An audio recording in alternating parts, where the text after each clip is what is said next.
Hello and welcome to Midday Update. Coming up are the top stories for the day. One of the most iconic cinematographers, Owen Roizman, who is best known for shooting creative visual pieces like Addams Family and The Exorcist, has passed away at age 86. In 2017, he received an Honorary Academy Award for his prestigious work in the industry.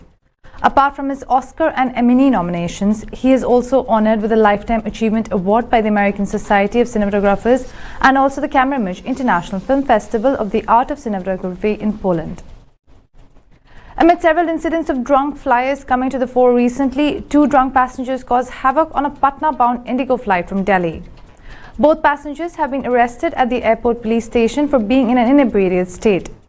Patna Airport SHO Robert Peters said that the police took action after the manager of Indigo filed a written complaint against the accused. Unknown gunmen armed with AK-47 rifles abducted at least 32 people on Saturday from a train station in Nigeria's southern Edo state, reported sources citing authorities.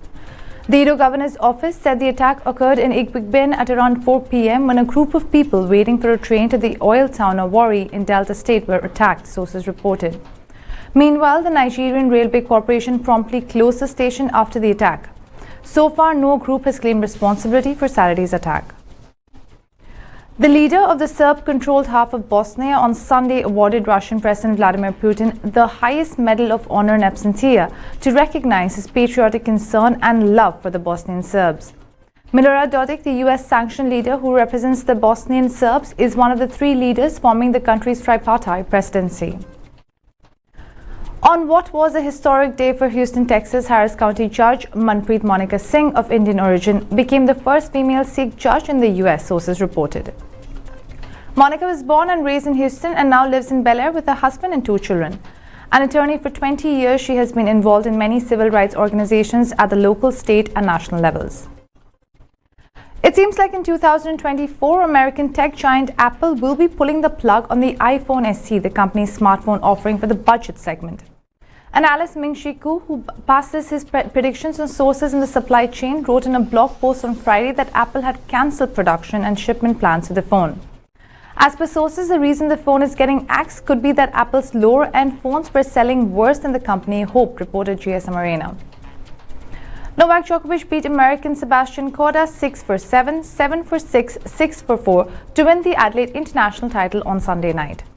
This represents Djokovic's first win on Australia since he was deported from the country in January 2022 and extends the Serbian's winning streak in Australia to 34 matches as he prepares to play for his 10th title at the Australian Open from January 16th.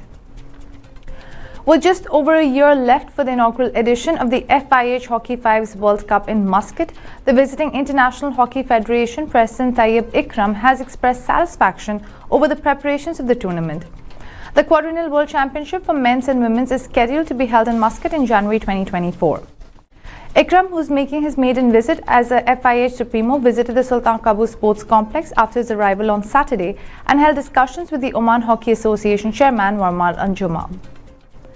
Those were all the top local and international stories for the day. For more updates, stay tuned and keep watching TTV.